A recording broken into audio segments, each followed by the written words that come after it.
Information contained in this podcast is not medical advice. It is for educational and informational purposes only. Please consult with your doctor before making any health choices. You're listening to the Take Back Your Health Now podcast, the show that interviews the top doctors, athletes, trainers, and entrepreneurs to help you find the holy grail of health. Now here's your host, Dr. Dan Margolin.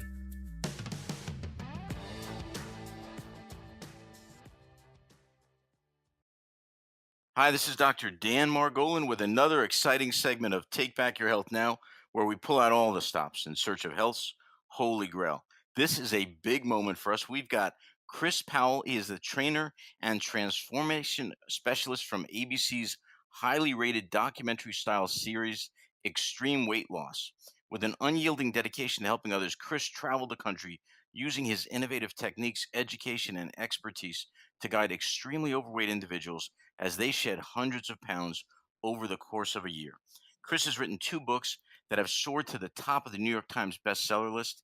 He and his wife, Heidi, just released their newest book entitled Extreme Transformation, Lifelong Weight Loss in 21 Days. He has written numerous articles for publication and is a regular contributor to Good Morning America, The Dr. Oz Show. Additionally, Chris frequently appears as a fitness expert for nationally syndicated shows including The View, Live with Kelly and Michael, and 2020.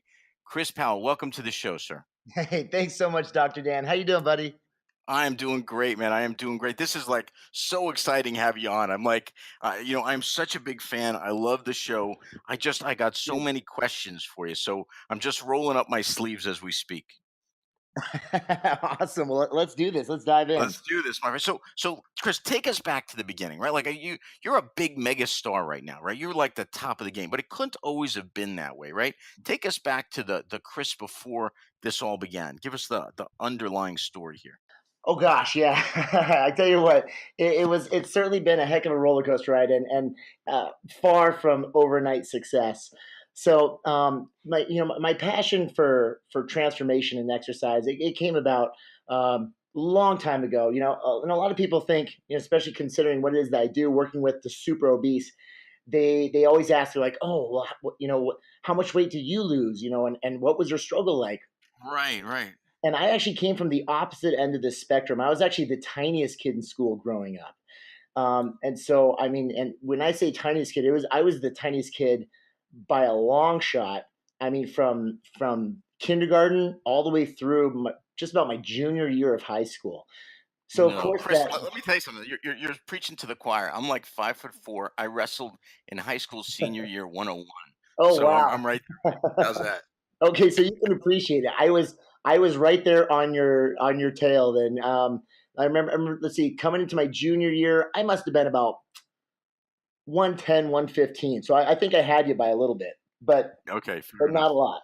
So, yeah. So, and of course, then you could probably appreciate the fact that it certainly lent itself to its fair share of bullying when I was younger, because it's easy to pick on the smallest kid in school.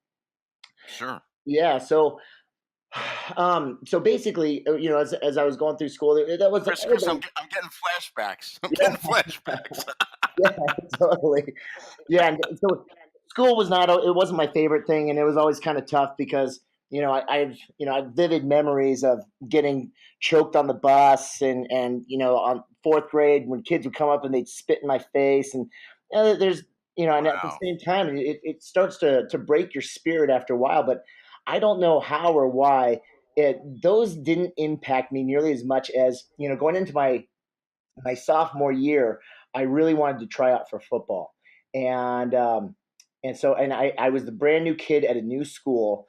So we had just moved. So I ended up going out for the football team. I mean, the smallest kid on the field by about 50 pounds. And Right. I just got destroyed out there. Oh. And it wasn't pretty at all. And after 2 weeks, and this is something I regret to this day, but I quit. And especially being the new kid in school, trying out for football and quitting, you're not off to a real good start. Right.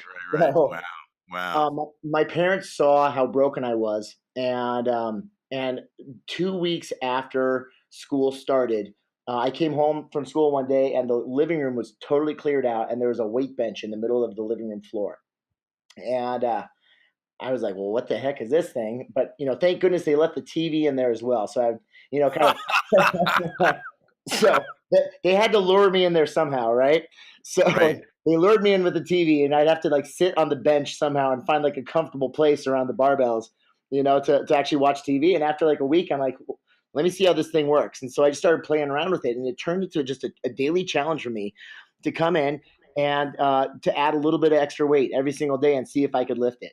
There's a No bench press kidding. and a pec. Now let me. Are your parents? Are they in really great shape? Were they weightlifters? Like what? Like how did they do that? My mom is she's a new age hippie, if you will. And I love her. She's the coolest, coolest lady in the world. And she was always like into all natural everything from the day I was born. So that's always been the lifestyle she's lived. And then my dad, he's a former fighter pilot in the military. So he was definitely more regimented. He was about physical fitness and everything like that. However, they never Wow. pushed it on me at all before. I was, involved in sports and everything growing up, but they had never really pushed it too much until they saw what they saw that my spirit was broken. And then Right. that's when the weight bench showed up, and they just wanted to see what I was going to do with it. And sure Wow. enough, after about a month of playing around on this thing, I was looking in the bathroom mirror, and even though I was still maybe 100 pounds, I could see muscles starting to show. And I also noticed that I was probably about 50% stronger than the month before. And I was like, wait a Wow. second, I think I'm onto something here. This is Yep. Yep. amazing. And so even though I was still small in stature, man, I dove into, I went and bought every reader publication you can imagine, the Flex and Health and Fit, or your Muscle and Fitness and everything. So I just dove into that stuff, loved reading all about the gym science of things. And before I knew it, I was memorizing these articles. And after a while, I was feeling so comfortable with my own working out. I started working out at the school, after school with the football team. And before I knew it, a lot of the guys from the football team, they were coming up to me saying, hey, what should I do to increase my bench press? Hey, how should I run a faster No 40? kidding. And I would just recite articles that I read about in magazines, but I was just so excited about it. They started to flock to me. And even though I was still the smallest kid, they were actually looking to me for my knowledge. And so, unbeknownst to me, I started training when I was a sophomore in high school. So, That's unbelievable. And you hadn't contemplated actually going into the field that you're in right now. It just sort of started to develop as more and more people came to you. yeah, and at the time, in fact, all the way through college, believe it or not, I thought I was going to be an airline pilot. Not a lot of people know this about me. So that was always my lifelong dream because I looked up to my dad. My dad, when he got out of the Navy, flying jets, he went into the airlines, and he actually just retired from Delta a few years back as the most senior captain at Delta Airlines. And so my dad, he was my hero, my idol, and I just always wanted to follow in his footsteps. And I didn't think I didn't realize there was much of a need for personal trainers, 20 something years ago.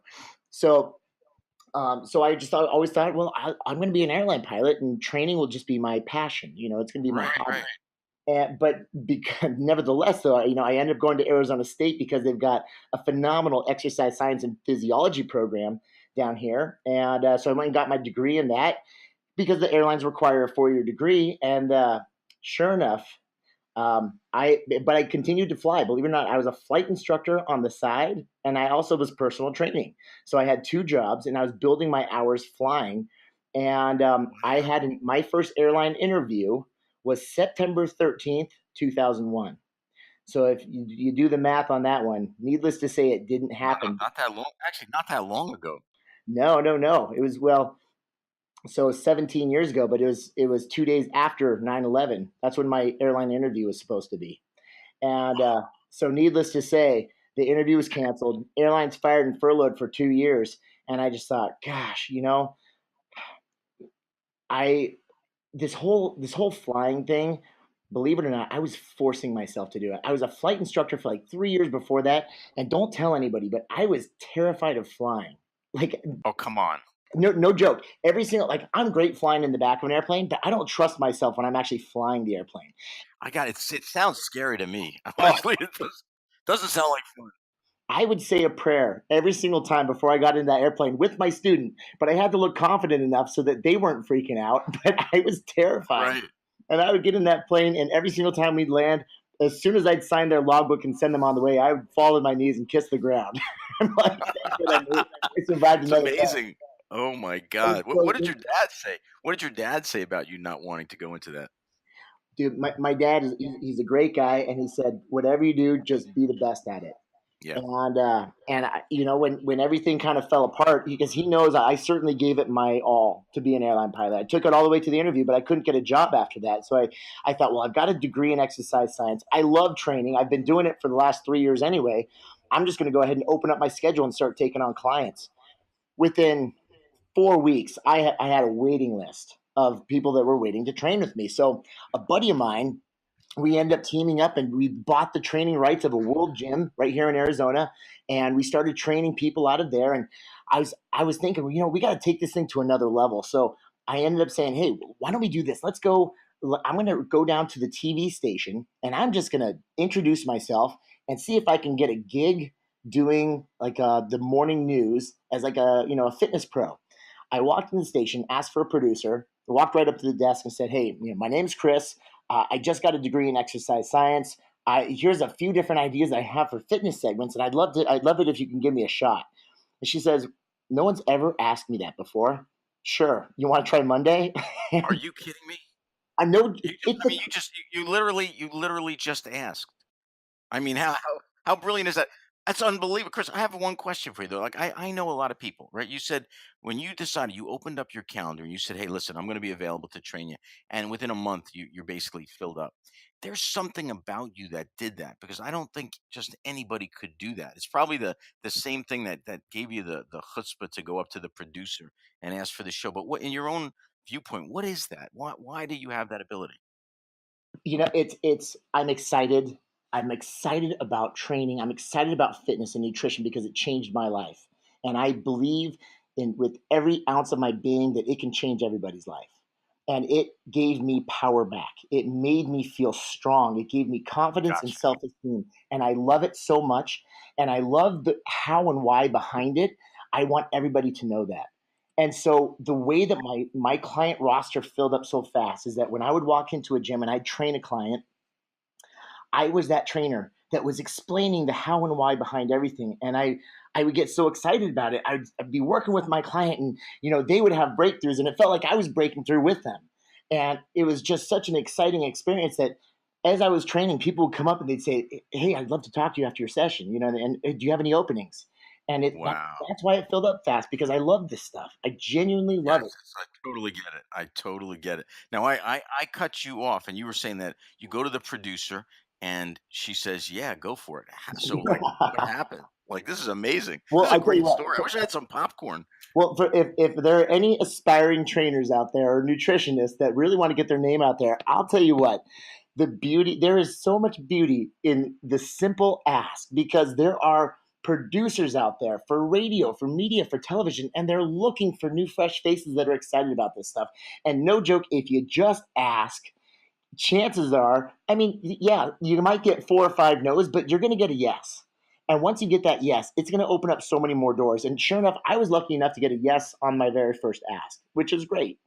And so I ran with that. And after about 6 months of doing this morning fitness segment, I started getting all these emails coming in from people that and these emails and these letters were coming in from individuals that were 400, 500, 600 pounds. And this is the Wow. majority of the emails were of people asking for help, was this subculture of super obese individuals that you just don't see walking around on the street. So I started engaging with these people and talking to them because my heart went out for them, because I knew how it had changed my life, and I wanted it to change theirs. But at the same time, when I started talking to them, these people, they prided themselves on being invisible, and they would only go shopping at night, or they'd come out of their house at night and walk around the block. And so and my heart just broke, as I was getting all these emails. And one in particular really stood out to me. And it was a gentleman. He was a year older than me, 635 pounds. And the doctor had just left his house and said he's never going to see 30. And Oh, I just couldn't stop thinking about it. And he wrote the most heartbreaking letter to me about his life and what he wanted for it and what hadn't happened, like how his dreams had been crushed, day after day. And I couldn't stop thinking about it. Drove out to his house one day, and unbeknownst to him, I showed up at his doorstep and I said, "Hey, I just want to sit down and talk to you." We sat down, we talked. After 10 minutes, I was like, "Dude, you are the coolest guy I've ever met. I don't know where this is going to go, but I'll see you on Tuesday." I ended up showing up every other day, and after 2 years, he lost 400 pounds, became one of my best friends, and we ended up living together for a couple years after that. Oh, wow. Yeah, and so This is unbelievable. All right, so let's just take it to that for 1 second. So what made you even believe that he could do that? I didn't. It's not that I didn't believe. I just didn't know. And to be totally honest with you, I had never even seen someone who was 635 pounds before I met him.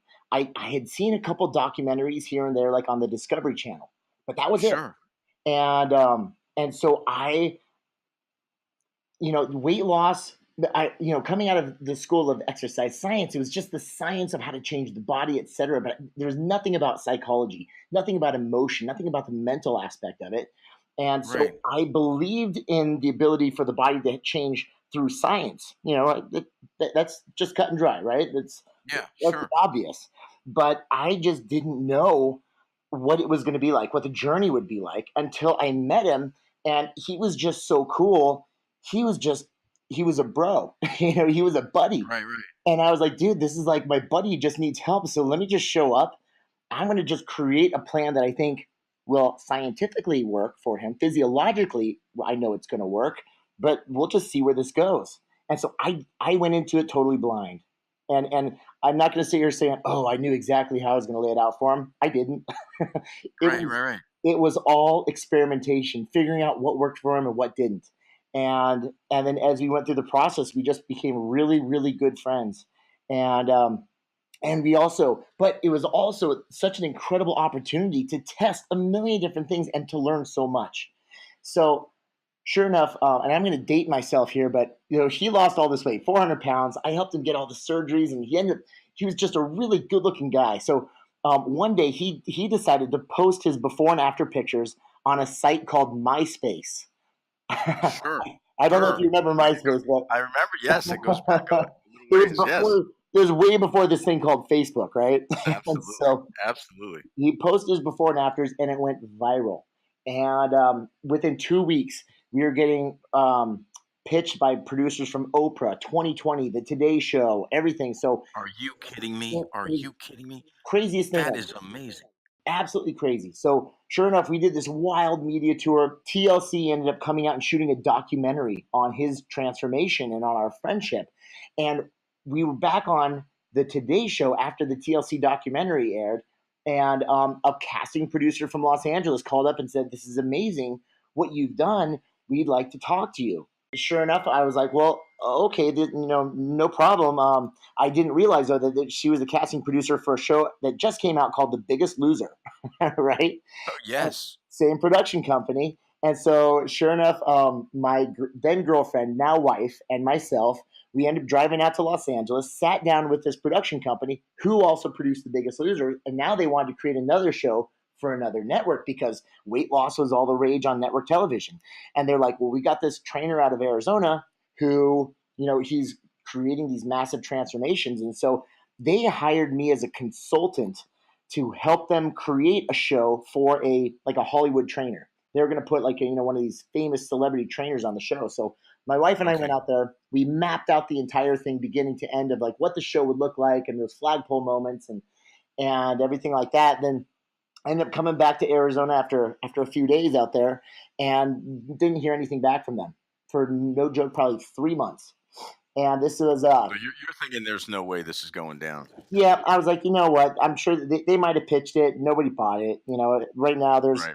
there's already a couple other shows out there, and they weren't interested. Especially, they wouldn't be interested because we got so much pushback on the timeline. We told them, if we're going to create amazing transformation, we need a full year, and they said that a network will never give that to you. They need a faster ROI, and they said the most you can ever get is 3 to 6 months. And we said, well, we can't do that. I'm so sorry. And so that's basically how the meeting ended, is that we need a year if we're going to help change someone's life. We don't Right. want it to be about the weight loss, because at this point we had learned so much about the emotional and mental aspect of it. Well, no, Chris, let's go to that for 1 second, just for 1 second. Yeah, So, what? There's got to be, and maybe there isn't, but you tell me. But I would think there'd be some consistent psychological theme that are going through these people that would cause them to sort of go this, choose food over whatever other things there could be in life. Is there sure. something like that? Is there something that you found? We found one of two things with almost all of the people that we have worked with. One, and this is the one that we definitely see, and we expose this a lot in the show, and that's like some kind of traumatic event, whether it's loss, death, Okay. divorce, abuse. So some kind of tragic event or traumatic event. A lot of times that can trigger, the need to reach for something for comfort, whether it's food, alcohol, drugs, sex. Some Right. kind of It's really an addiction. Yes. absolutely it is. Or there's also a lot of other individuals that we've worked with that it was a cultural experience for them. Say they grew up, and we've worked with a lot of ex-athletes who they were praised for their eating habits when they were younger, because it was about getting big, and the bigger they got, the more they were praised. And so that's going to be a totally behavioral kind of twist on things, because here they are from, as they've been growing up, they have always been encouraged to eat as much as they can so they can be bigger and more muscular and more powerful while they're playing football or whatever other sport they might be playing. And then, of Chris, course, I'm going to date myself, but there was a movie, I think it was called Fatso with Dom DeLuise. oh, And wow. Yeah. did you remember that? Like, I think, and what happens is he's dating this girl and he's not sure if it's going to work out. And they say, go get some Chinese food for the whole family. And he goes to the Chinese restaurant. And instead of bringing it home, he eats all of it. So, you know what I mean? He just sits in the car because he's upset about the date, the breaking up with the girlfriend or something like that. It just came to mind. I mean, it's almost like that. I just got that picture of Dom DeLuise, just crying in the car, eating the whole family's Chinese food. So I Wow. don't know if you remember that scene or remember that movie at all. You know what? I don't recall that movie. Of course, I remember Dom DeLuise though. Yeah, yeah, it Yeah, goes I remember back a him. long ways. But But yeah, yeah, it was the same thing. Just going to that trauma thing. So yeah. yeah, I could totally get that. I could totally see where the people they're just looking for some comfort and they're utilizing food. Is there a point, is there a point in terms of someone's weight where they just give up? Like there's got to be a point of no return where they just go, you know what? Like there's no way to go back. Yeah. So typically what'll happen is that everybody that we work with, they are mentally and emotionally in a really dark place, and they don't know how they got there.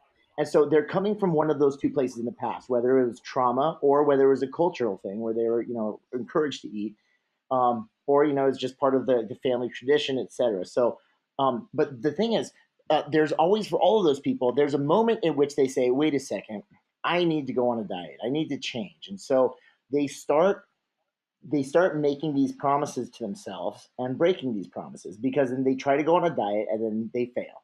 Then they try again and they fail. Then they try again and they fail. So now the whole time there was always that catalyst that started it. But then what happens is that it gets worse and worse and worse the more that they try and they fail. Because the thing is, and we're going to dive totally into the emotional side of things now, because you can't have a conversation about weight loss without talking about integrity first. And integrity is doing what you say you're going to do when you say you're going to do it. And what most people don't realize is that our integrity and our dignity, like our esteem, our confidence, the power that we feel within, all those things that exercise, that I felt from that is directly tied to the commitments that we make to ourselves. And so every single time Wow. these people say, wait a second, okay, I got to lose the weight. So tomorrow I'm gonna wake up an hour and a half early. I'm gonna do an hour of cardio. I'm gonna drink a gallon of water. I'm gonna eat 5 meals. I'm gonna do all these different things. They can sustain that for maybe a couple of days, and by Wednesday they fall off, and they go, oh, I knew I couldn't do it. Oh gosh. And they start to beat themselves up again. And then deep down inside they say, okay, hold on, the diet's gonna start Monday now. And then Monday they make another promise and they break it. And then they make another promise and they break it. And It's like a so giant by the roller time coaster. that's exactly it. And in the meantime, with making and breaking all of these promises to themselves, their esteem and their dignity it breaks every single time, and it gets lower and lower and lower. By the point that by the time they get to me and my wife, they're 4 or 5, 600 pounds. We don't see, and we don't look at them as seeing 200 extra pounds of body fat. We just see 200 pounds of broken promises. That's why they're where they're Wow, at. what a They're powerful totally statement. lost, and Wow, that is powerful. that's everything. That is when you look at people through the eyes of transformation, it has nothing to do with weight. It has everything to do with integrity. And the way that they got there is the same way we're going to get them out, is by one commitment at a time. And so on day one, we sit down with them and we say, if you think we're going to talk to you about diet and nutrition as we begin this journey of transformation, you are very mistaken. In fact, we're not going to even begin this conversation without talking to you about integrity first. And we let them all know you are all here because you have no integrity. And you can imagine the looks that we get when we tell them that. They look at your dog eared. It's real love, right? I mean, it's straightforward, and it's something that nobody's ever said to them, and obviously they need to hear it. To be honest with you, you're giving them a powerful lesson in life. That's exactly it. And it's not that they don't have integrity with other people, it's that they've lacked integrity with themselves. But I can't. They can't shoulder the blame of that because they didn't know the power of the commitments that they were making. They were thinking, "Oh, no big deal. Yeah, it's Wednesday. I can eat some pizza. I'm just gonna put this thing, and then I'll just sweep it under the rug." But they don't realize that every single time they do that, they fall further. Their confidence, their esteem, their belief in themselves, and their ability to succeed, it takes another notch down. And so they've slowly been destroying themselves emotionally and mentally every single time they make those huge commitments. But that's where we change things up and we say, look, here's where you've gone wrong, and this is by no means your fault at all. Is that we in society says, okay, wait a second, if you want to lose weight, we call it this like the New Year's dilemma, because everyone goes, you got to go all in. It's got to be an hour of cardio, and it's got to be 5 small, portion controlled meals. You got to drink a gallon of water. You got to do, and people take on 10 commitments in the first day. You are destined for failure.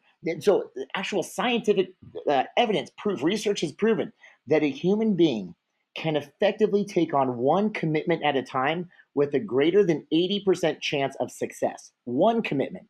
The moment you add a second, that chance of success drops to less than 22%. Wow. So the approach that we take, and a lot of people think, okay, so what are we going to do? We're going to start with an hour of exercise, and we look at them like they're crazy. We say, absolutely not. I would never do that to you, because when we make commitments, we are gambling with the most important thing in the world, and that is their dignity, their self-love, their self-respect. And so we honor that, and we give them commitments that we know and they know without a shadow of a doubt that they can keep.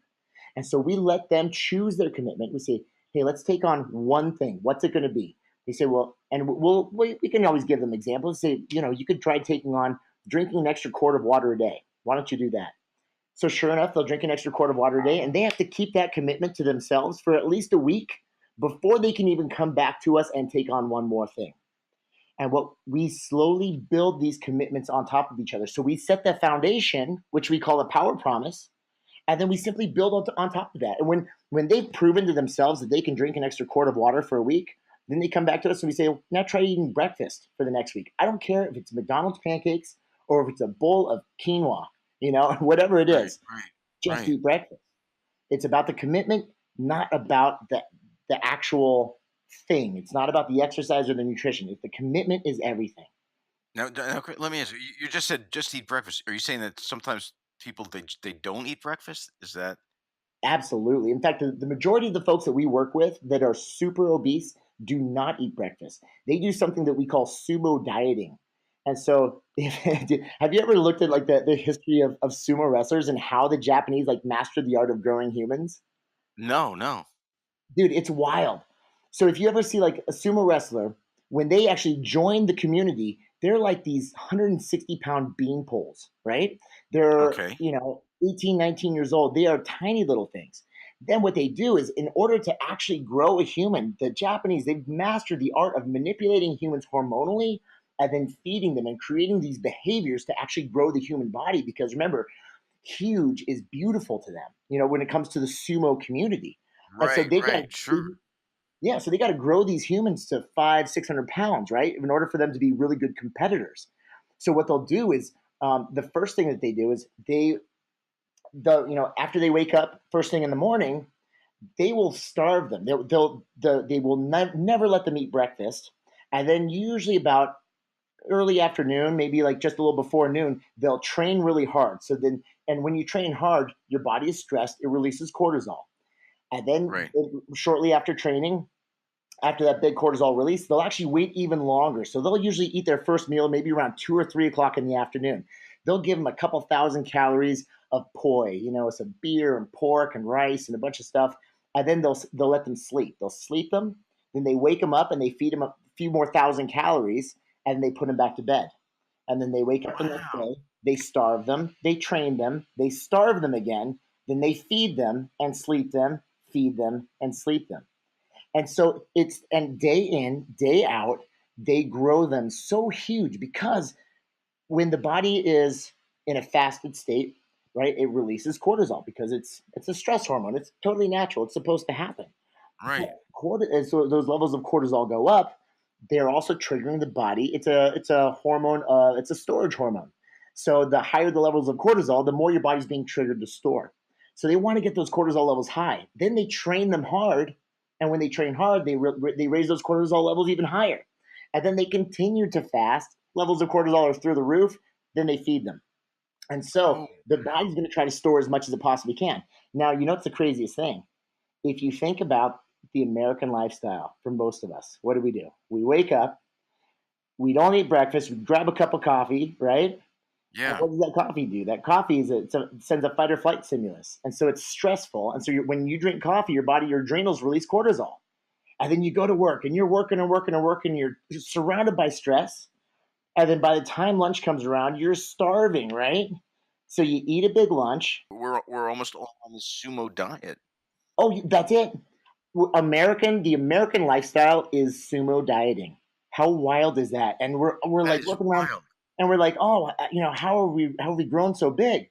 There's a handful of reasons why, but if you just look at our culture and our lifestyle, it is that our lifestyle it certainly supports the same process of how to grow a human, which is not a bad thing, but unbeknownst to many of us, it's counteractive and counterproductive for where most of us want to go.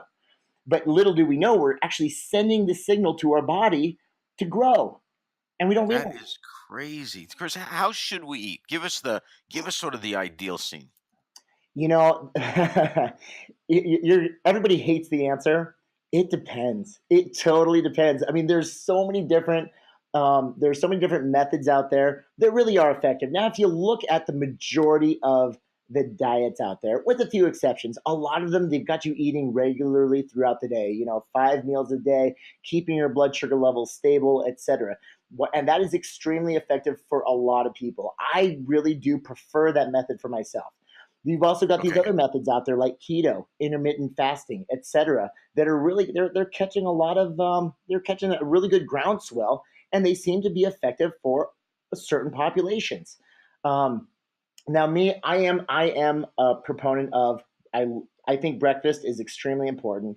I think the majority of people do really well with that, but I have to give that answer of it depends, because and again, this is all coming down to there's this term that it's pretty hot and it's pretty new right now called Nutrigenomics. And it's how nutrition affects the genes that are expressing themselves in your body right now. And it's wild, but it's so applicable because we come from so many different genetic backgrounds, and if you really look at how the human body works, it's kind of common sense to think, wait a second, we do work the way that we've been programmed to work by our ancestors. But the tricky thing is, here in the States, it'd be so easy to go to Japan and to study nutrigenomics because where everyone came from, what their ancestors, what they were doing, or you could go to the Arctic region and study the Inuits there, and same thing, exactly what their ancestors were eating thousands of years ago. So you know that their bodies will thrive on those foods. But at the same, or you go to the Middle East, to like former agrarian cultures, and you know they do great with like plant-based foods. Right. We're such a melting pot, though. God knows where everybody's coming from. Amen. We're all mutts out here. I mean, it's just like, hey, where you from? They're like, well, I'm quarter Czech. I'm a quarter, a quarter African. I'm a quarter, I'm quarter Portuguese. I'm a quarter. I mean, it's just like it's kind of wild. So you have no idea which genes are actually expressing themselves, and they found 16 different variations in the human digestive system alone, which means that we are digesting and absorbing nutrients differently. All of us are. And so, you have a lot of people that are like, oh, plant-based is the only way to go. Or you have other people saying, oh, wait a second, no, it's paleo or it's keto. It's all, high protein, high fat. And what the thing is, certain people will absolutely thrive on those, or it can make a lot of other people sick. And so it really depends. And it's one of those It's tricky. funny. It's funny doing this show. We're in search of the holy grail of health, and I've had many different people speak about different diets and stuff like that. And yes, they would swear that this is the diet, but as we've done so many shows now, I've seen that the evidence in many of the cases is excellent, right? But then you go and speak to somebody else, and the evidence is excellent.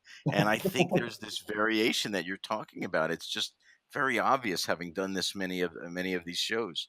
Yeah. So I would totally agree. How important, Chris, is working out in terms of your whole viewpoint of dieting and staying in shape and health? You know, I'm sure you've probably heard this before, especially since you've always got your finger on the pulse here. But, exercise is the most underprescribed antidepressant, anti-anxiety medication Yeah, in the world, right? yeah, It has yeah. been proven time and again to elicit all those, this cascading effect of these amazing hormones that make us feel so good, and they increase, oxygen consumption in the brain, and they stimulate our muscles for growth, and they increase our mobility and our overall quality of life. So exercise is imperative. Our bodies are made to move. We are designed to push, pull, run, and jump, and we're designed to play. And so exercise is phenomenal. When it comes to transformation and changing your body, it's a little different. In fact, our response is typically nutrition, believe it or not, controls about 80% of that transformation equation. And Hmm. then we use exercise then to accelerate those results. And I so got you. Almost like an enzyme kind of thing. absolutely, you bet. And so, but we'll use nutrition as the foundation for whether it's weight gain, muscle gain, maintenance, and performance, or weight loss. Nutrition is going to be the driving force there. Then we're going to use that exercise to supplement that foundation and to really accelerate it, to take it to another level. But nevertheless, you can't have one without the other when it comes to overall health and wellness. I can, I can easily transform a body, and I can help someone lose 100 pounds, 150 pounds simply through nutrition alone. We can do that. But is it going to be beneficial for their overall well-being and quality of life? Well, yeah, there's going to be a lot of benefits that come with that. But what if we could do a lot better? And we certainly Right, can. The right. moment you add in exercise, then they're going to be, at least experiencing the benefits of all the things that exercise brings into their life. Chris, let me just a couple of quick questions here. What's the most weight a person can lose? Again, this might be a generalized question. Or most fat you can lose, and what's the most muscle you could put on in a year? Okay, it's a great question, actually. So we've, especially like doing in my work, the most I have helped an individual lose in 1 year was 313 pounds, Oh which my is that's a God! lot. That's a lot of weight, and I don't recommend that for anybody out there. But at the same time, now keep in mind, they were living in a bubble. We had the support. We had a whole team of trainers and doctors and nutritionists helping this individual through this amazing journey. And Right, so right. they, like, as far as the meals and the exercise. Now, physically, the human body is capable of that, which is phenomenal. It's really cool. Um, but we were also under a timeline because there was like a show that was being shot, Right, right, and right, right. so we were able to accomplish that, it was awesome. But in everyday quote unquote real life, to help an individual lose 300 pounds, I'd like to take at least a year and a half to 2 years. sometimes 2.5 years, and Okay. or sometimes 3 years. I mean, who knows what that might look like? But as we paint the journey of transformation for an individual, we let them be the artist, and they kind of help sculpt it into something that's totally doable and livable for them. Because that way, we know it'll be long lasting. Chris And Powell, what an amazing interview. I got to tell you, you are like unbelievable. oh, You are dude, amazing. thanks, Dr. Dan. I Uh, appreciate it. I'm Um, serious. I'm enjoying this like so much. We are starting to wind down, so I got a couple of more questions to ask you. What one of the things I always ask at the end is what the guest thinks the holy grail of health is. So if I were to pose that question to you, what you think or what you consider the holy grail of health to be? you know, it's such a great question, and gosh, you know, it's it's It's a tough one, right? it's a really tough one, and especially like knowing about you, Dr. Dan, and about your podcast, I knew this was coming. And it's funny because even though I knew it was coming, you're never quite ready for it when it happens, because it's like, oh wait, I'm inclined to say when it comes to health, just generally speaking, health, like for physical health, I really think the wave of the future for finding and fine tuning every individual's customized health is going to be that thing I was just talking about called nutrigen so hard to say, nutrigenomics, right? How the nutrition affects your gene expression. I think that's Right. huge. But again, you can't it, uh, like nutrigenomics is effective also when it's coupled with movement, with exercise, but that's just from the physical standpoint. Whereas none of that would ever come into play if we don't train our minds as well.